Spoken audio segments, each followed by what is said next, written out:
year, there's been a lot that's been happening. There's been a lot of discussion. Church, LGBTQ, sexual violence. Oh, we can't even forget that. Videos circulating, and there's just so much to talk about. But guys, I'm not going to lie. I think this episode is going to be a real one. It's going to be a hot one. You know why? Because may say we had bamboos. We're talking to you about the LGBTQ with the wonderful Jazzy, the legendary Zavi, and I'm Joshua Harrow. From Harrow Studios, we're bringing you LGBT.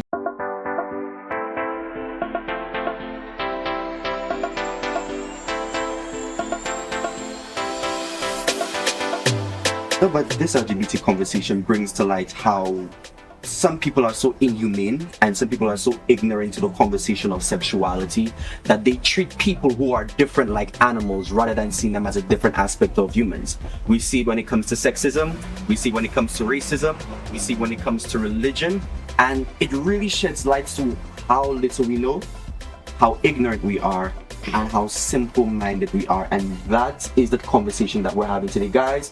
I am Joshua Harrow. I am one of the hosts of this wonderful discussion on a new episode of 7 Vibe 8. Our topic is pride. Now, you know pride from the Bible, you know it's one of the 7 deadly sins, but now it has taken on a new meaning in this era. So with us today, we have the lovely and wonderful and informative Jessica St. Rose here with us to discuss LGBTQ, the pride movement, and understanding that. And we have next to her the lovely and very outspoken Jazzy, aka Macrina. And to her left, we have Mr. Johan Clifford, aka Zavi, joining us for this conversation today. So stay tuned with us because it's a very debatable, very compact topic that we're bringing here today. But I'm going to give it to our guest now to give an introduction of herself. So welcome, Miss Jessica. Thank you so much, Joshua, and thank you to your other co-hosts for having me on this program. I welcome the opportunity always to discuss, something that's very important, something where we have seen the movement being grown over the years, internationally and more to the Caribbean and St. Lucia. Well, as you mentioned, I'm Jessica St. Rose. I'm the founder of 758 Pride. I've been an activist. I'm known throughout St. Lucia, the region, and internationally as an activist in St. Lucia. I have been doing this work from about 2008, thereabout. I became an executive director of United and Strong. This is the only LGBT organization which advances the rights of LGBT persons in St. Lucia. Throughout my work with United and Strong, I became a board director, so I'm currently still a director of United and Strong, and I moved on internationally where I became a board member of the largest LGBT organization in the world, ILGA. I was the Women's Secretariat, so I was basically in charge of all the 6 different regions, the only woman in the Women's Secretariat doing all of the women's work, and I am also an aspiring politician. I have worked with the U.S. Embassy doing Women in Politics program. Oh, our drinks are here. Thank you. Yes, as I was saying, I'm also an aspiring politician where I have worked with the U.S. Embassy on the Women in Politics program. And through that, I founded an organization called Regional Women in Leadership, ROLE. And then, what else? I'm also a carnival enthusiast. I co-founded a junior carnival band with Jenna Gastor. What else? I have been a section leader. I was section leader of Red Unlimited for about 13 years. I moved on to Legends. I do so many things. All right. Yes. So busy bee. Yes. And as you saw a while ago, we just got our drinks. We want to thank our sponsor for today, Bamboos, for not only gracing us with our drinks, but the location. It is beautiful. It is a wonderful place to have many events. And we're going to show you a bit of behind the scenes of this wonderful place later on in the show, so stay tuned.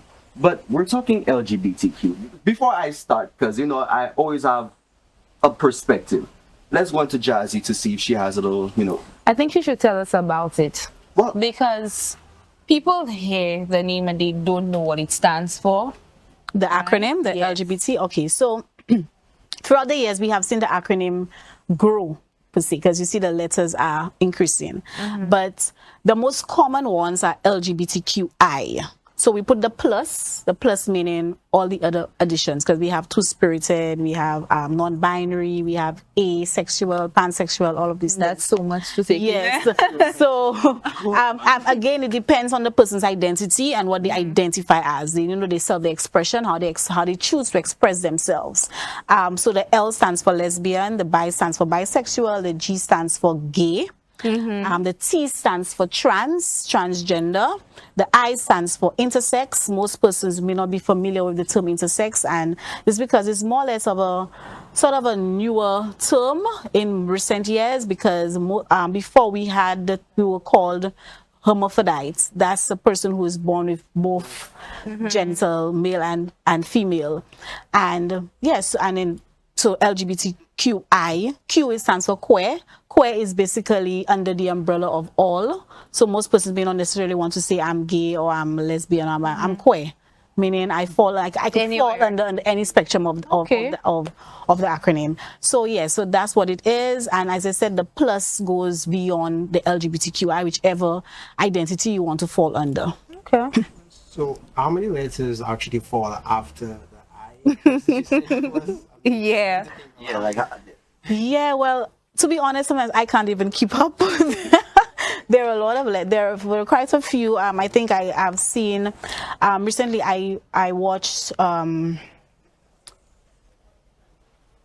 something online, and the gentleman, he coined two S LGBTQI plus.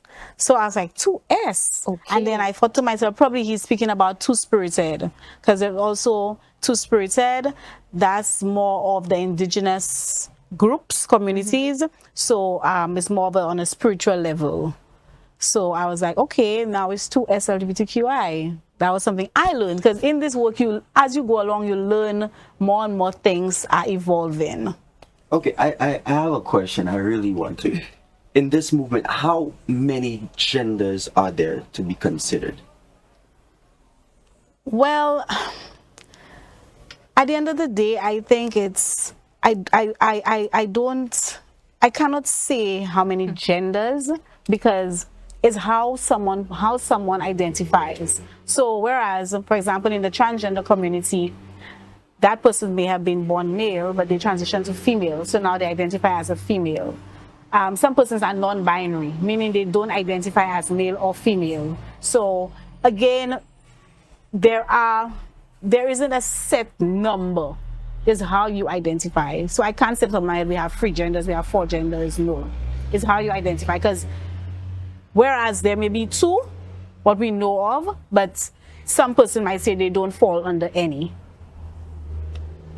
Okay, That's still hard to understand. I'm trying to wrap my brain around it, but it's like it can be a bit difficult to understand, because sometimes I don't even understand it as well. I have to go and read, and I have to go and speak to someone who is probably identified as non-binary to understand the dynamics and what made them feel that they're non-binary. I feel like it's a bit confusing that, okay, you're born with genitalia, your gender is part of your genetic components. It's your genetic, how you choose your sexuality determined according to your gender. That's what I perceive. That's what I was about to ask. If you are a woman, you like women, they see as a lesbian. If you're a man, you like man, you are gay. But then now to hear that you're queer or non-binary, and these things baffle my mind a bit, because there was a situation in the States where there was a young boy who wore a shirt that said there are only 2 genders, and he was suspended from school. There's a young lady who went to a little restaurant for her birthday. They gave her a rainbow cake because she likes unicorns. She's young, and her school expelled her. So when you watch this gender movement, it's so confusing, because at one moment you're seeing, okay, this is not allowed, and then by tomorrow you're seeing the church and everybody say we accept. Okay, wait. So you're saying to me she got a rainbow cake, and because rainbow is the same color with pride, right? Because it's multicolored. Why did you choose the multicolored? Rainbow? Is there a color, a reason why you chose the bright colors? I think it's because each color represents something. So there's spirit, there's love, there is spirit, love. what else? I can't remember, but I think each color represents. And now they also added the black and the brown to represent the black movements, the black community. So the flag is actually not just rainbow; it's added to the black and the brown. So it sounds like the LGBTQ movement is no longer a movement on gender or sexuality. It's a movement of society and all the situations that they face, like the Black Lives Matter and these sort of things. But don't you think that kind of saturate what you guys are trying to do? Because if the movement is about sexuality and gender, encompassing all of these new things now, don't you think that it kind of diminishes the original intention of creating awareness for sexuality and sexual differences? I don't think so, though, because I think it's all about the oppression and the discrimination and the stigmatization that we all face. And you know, in the minority, blacks are in the minority as well. So I think the movement comes together. So it does not take away from the sexuality, because the blacks are oppressed, LGBT people are oppressed. So we come together to fight for rights and the human rights aspect of it, because a lot of persons tend to think that LGBT persons are seeking special type of rights, and that is not the fact. We want to be in a place where we served the same rights as any other person, and it's not about special rights, human rights across the board. So just like how blacks and were enslaved and oppressed, LGBT persons feel the same way. So the movements come together to fight against that oppression. I'll be very honest here, and I've had conversations with some people. People see the LGBTQ movement as, I don't want to say that harsh, but I'm gonna say anyway. People see the LGBTQ movement like these people have a mental illness, especially when it comes to transgenders, because I know that there have been cancel culture associated if you talk about the transgender community. Now, I've done a little bit of research to try and understand, you know, situations affiliated with transgender, because, for instance, let's say somebody doesn't like how they look. We would call that body dysmorphia. If somebody doesn't like who they are or tries to be somebody else, we call that personality disorder, all associated with mental health. So when you watch a transgender, a man says, okay, hey, tomorrow I'm going to do surgery, I'm going to become a woman. People watch that and say, may have a mental illness, may have a problem. So when people think of LGBTQ, they see that, boy, these people have a mental illness. How can you be queer? How can you be this? How can you be that? Because we already got accustomed to the L, the G, and the B. But then when we added the T, it was kind of like we're giving equal rights to a man who says he was a woman. The man who becomes a woman, we're giving him the same rights as a woman. Is that fair? Because women have made noise. When Bruce Jenner was on the cover of a Women's Issue magazine, Yeah, that's what I was people made thinking. noise about that. So when it comes to LGBTQ, first of all, let's talk about the mental health aspect of it. Not only for the person, but for the people around. For instance, your family, It's you going know, to be your parents, your friends. It's going to be co-workers. difficult, and I will say that it is not a mental illness. However, mental illness exists in the community on the point of the struggles, the internal struggles that we face, the internalized homophobia that we have to go through. And when I speak about internalized homophobia, meaning that there are LGBT persons who know that they're LGBT, but because that society has caused them so much harm that they try to convince themselves that they're not gay. So that is a form, and then they retaliate, and that's internalized homophobia. So the mental illness exists within the community because of the backlash that we face. And that's why we see a lot of suicides happening, a lot of depression in the community and all of that.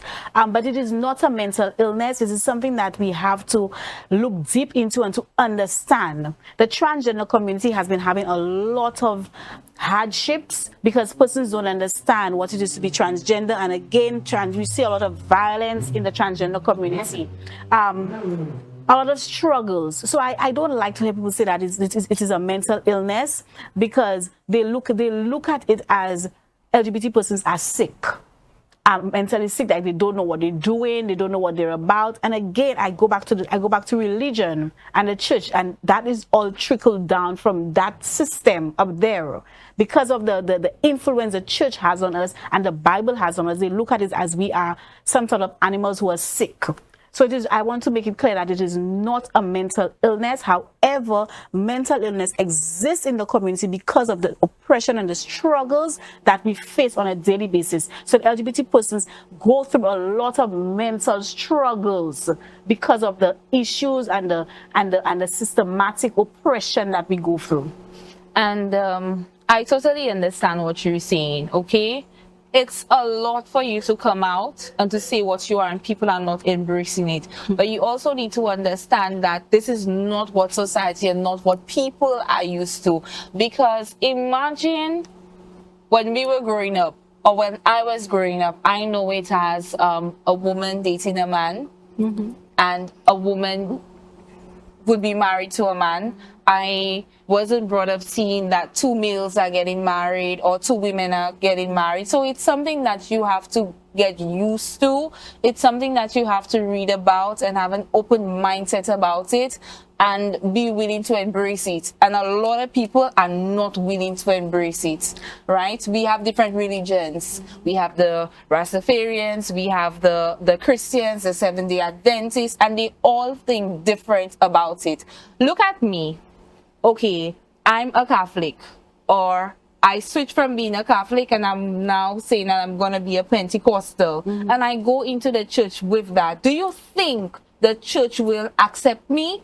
No, they will. The church will not accept you. However, the church, and I made that point, the church is a place where everyone should be accepted, regardless of your sexual orientation or your gender identity. The church is a place where they preach the act of love, the act of forgiveness, the act of acceptance, the act of come together as one. So the church should not be pushing you away or telling you to pray the gay away. What they can, to them it is totally different. Because they look at it's a sin. So because they look at it as the biggest And I sin. say the church, but do you think my family, most times the people who are supposed to embrace you, they are the ones who bash you and say the But you know most. what? But you know what I say? You know what I say? You don't have to accept me, but you need to respect me. Well, that's That is on another level. Because that comes with a lot of maturity. Yes, and that's why I always tell parents when I deal with especially LGBT person, the youth who coming out and the parents are struggling with it, I always tell them, you know what? It will take time. You may not accept your child coming out now to you. It's something that you will not embrace it one time. You have to understand it. You have to learn it. You have to nurture your own self. And it's something that is difficult. But at the end of the day, it's all about respect. I'm not asking you to parade with me and carry the flag with me, but you respect me. You tell me, you know what? Because when I came out gay, I came out in 2005. That's when I came out. I came out to my friends, my family in 2005. When I came out, I told my sister. My sister was the first person I told her, don't tell my mother. She went in 5 minutes and my mother called me. And my mother said, Tammy told me something. What's this about? I said to her, yes.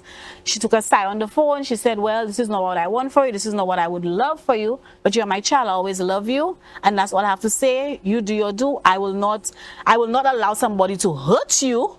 But I will not, she will not be there parading with me. But at the end of the day, she respects me. Somebody comes to tell her something negative, she will tell a person off for me, and of course there are levels to it. It comes with a lot of maturity. Exactly, yes. Respect of the bat. If somebody chooses to do that, you need to respect them. It is their choice. But at the end of the day, we also need to respect persons who are not open. And that's open okay. To it. And that's what a lot of people don't understand.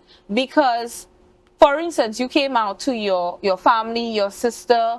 Do you think that if they had a family function or something, that you should be so family and say, okay, I'm going to that event or whatever with my other half? Well, I've always done that. And they were okay with it? I have always done that. The only time I remember, I'm not going to say that they embrace it like they're all happy and oh my God, your partner is it. They welcome my partner. They say hi, hello, but I know behind my back they probably say, hey Jessica, bring her woman. Hey Jessica, I know they're probably saying, this little talk, chit and chit chat. But at the end of the day, they will not embarrass me or anything. I remember one time it was my grandfather's funeral, I believe, and my partner was there with me at the time. And my father broke down because my father, he literally was like seeing it for real And in so his it was face, like, hitting him at that like time. wow. And then my cousin came a few days later, came to me and she said, boy, your father came to me and was like, this is really happening. Like, this is really happening. This is My reality. daughter is who she says she is. Like him hearing it, but he actually seeing it. It probably made a whole difference. It would. And that actually broke down the relationship between me and my dad. It broke down until it's only now my father, he would not talk to me about it. But if I go to his house and my partner is there, she'll probably stay in the vehicle and he'll tell me, you left your friend in the car, bring her inside. He's opening up to it now. He would say that now. He tell me, why did you leave your friend? Tell her come inside, and she would come inside, have a drink with us.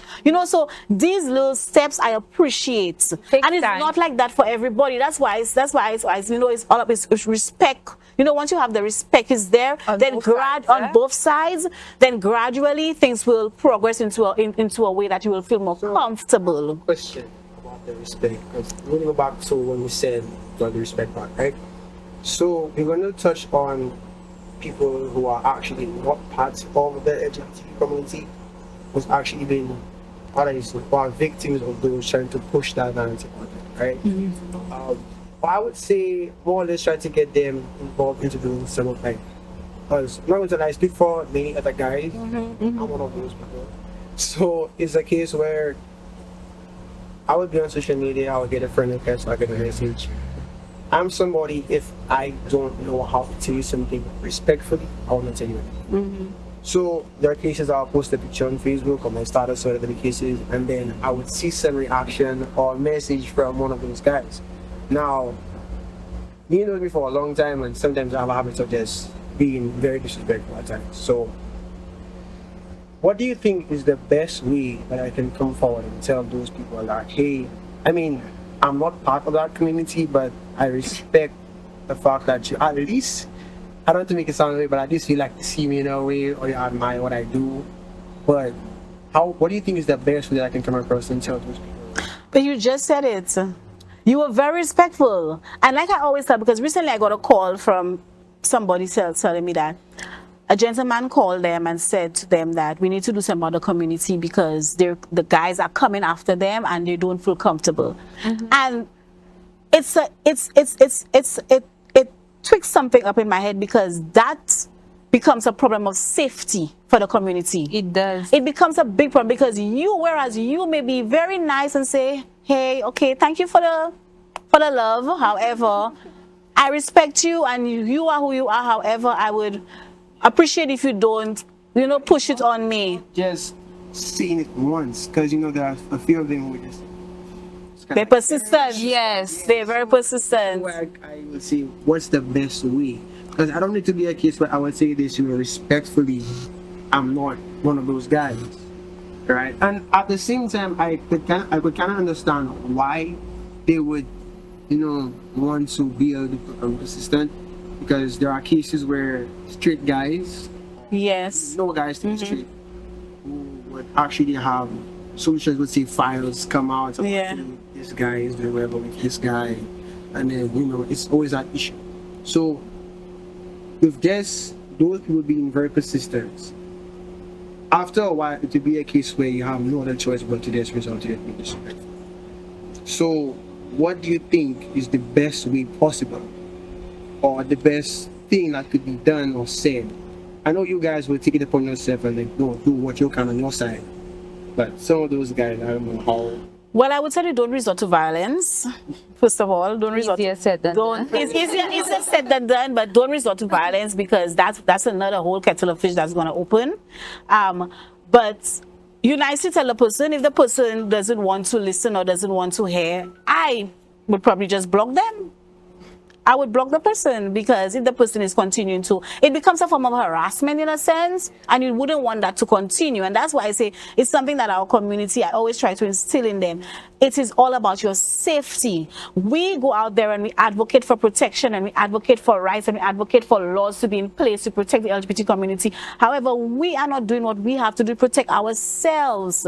So as much as, yes, we want to be seen, we want to be heard, but we have to be mindful of the dangers that we put ourselves into as well. Especially, that's why I always try to instill in the young ones that we have to be very careful, because persons, a lot of people out there are very homophobic, whereas you may be understanding and okay, thank you, but some other person might say, next time I see you, I'm going to kill you. So we I think it's a matter of telling the person nicely. If not, you block the person. Maybe that way they may get the message. That's very good statements. Now, we usually have another host here with us, but she's off island, and I know y'all love her, the wonderful Empress of Nudity. So, though she's not here physically, we're going to share a short video from her also sharing her sentiments. So, take a look at it. First of all, like, for me to say that LGBT being gay is a mental illness, the average human, if you want to go down the psychology and psychiatrists and diagnose, the average human probably have lots of mental illnesses. I know I do. I think everybody knows that. So whether it's a mental illness or not, I'm really not sure, but I do support mental health and mental illness health. And I'm someone, for sure, I know I have mental illness. And lots of solutions have mental illnesses. So whether the mental illness puts somebody at harm is the only thing that I feel like should be concerned. Pedophilia is a mental illness, and it's harmful because other parties and other victims can be harmed. So whether LGBTQ is a mental illness, I'm not sure. I know that historically, yes, it was documented as a mental illness, and I believe the 1920s or somewhere it was a mental illness, but I don't find that it is a mental illness that affects the well-being of others. Being with men, if I'm a woman, a born woman, a cis woman, and being with a man that not paying my rent, that's mental illness as well. If I'm being with a man that's abusing me, that doesn't care about me, that talks down on me, that is also mental illness that actually affects somebody. So whether it's a mental illness or not, come on now, like the whole Homo sapien species is filled with mental illnesses. Okay, we're back. Now, I know that you mentioned family. And how do I say this? I'm trying to be very nice when I speak today. I'm trying to be very... But I'm going to say this. We are now in an era where LGBTQ is everywhere. And for those who are part of the street community, it's becoming very concerning. Recently, one of the beer companies had a situation where they wanted to be inclusive. They wanted to include everybody in society. So they had a transgender woman drinking the beer. And that company saw billions of dollars in decline of sales. We see it with another televised company. I'm not going to say the name. I'm going to say the name Disney. They include a lot of these in their programming now, even in their children's programming. You have to be so careful what I don't your know kids if look you at right watch now. Nickelodeon, and they've had this show, The Loud House, and you see Clyde has two dads. You see it, for yourself. Now, a lot of parents are becoming concerned because they're saying that why are the children seeing this at their tender ages? Why can we not wait until they're older and they find themselves? Why are we seeing it now in schools? Disney is one of the biggest child programs, out there. We watched it as a child. We all know the Mickey Mouse theme song. We all know these songs. And now we're seeing it. Nickelodeon is doing it. Cartoon Network is doing it. Netflix, for goodness sake, every single show on Netflix has a transgender, has a gay character or something. And now it feels like they're not doing it because they're trying to advocate for the community. It feels as though they're doing it because they're trying to avoid cancel culture, because they feel as though if they don't do it, the colors will come for us. If we don't do it, we're not going to hit this mark. And we've seen it when Dave Chappelle spoke about transgenders and how he perceived them to be, and they tried to cancel him. So, as one of the leaders of this organization in St. Lucia, do you think that it's appropriate that we have our children as young as 6, as 5, 4, seeing this type of stuff? I always say that we need to have child-appropriate language, especially when it comes to LGBT. As much as I'm an activist, I stand clear on the fact that a child should be allowed to make that decision when they're older. I don't think that a parent should, if a child comes at the age of 6, 7, 8, 9, 10, whatever, saying that they want to transition, that they should allow it. I'm sorry. I stand on that. As much as I'm an activist, I stand on that. I think that child, or that should allow that child to go through the process of puberty, go through the process of teenage years, and when they get to that adulthood, make that decision on their own. In terms of LGBT being taught in schools, I believe that we should have comprehensive sexual rights education, and that also includes that is not just about LGBT, but talking about comprehensive sexuality education. Human rights, sexual education, we see it in religious ed, where we talk about the family, we talk about in biology, we talk about the sex, and so that could be slowly introduced. However, at the stage of the school, the class, age appropriate language, not in a kindergarten class where we just bring everything on. I think at the different levels, we can introduce different aspects of it.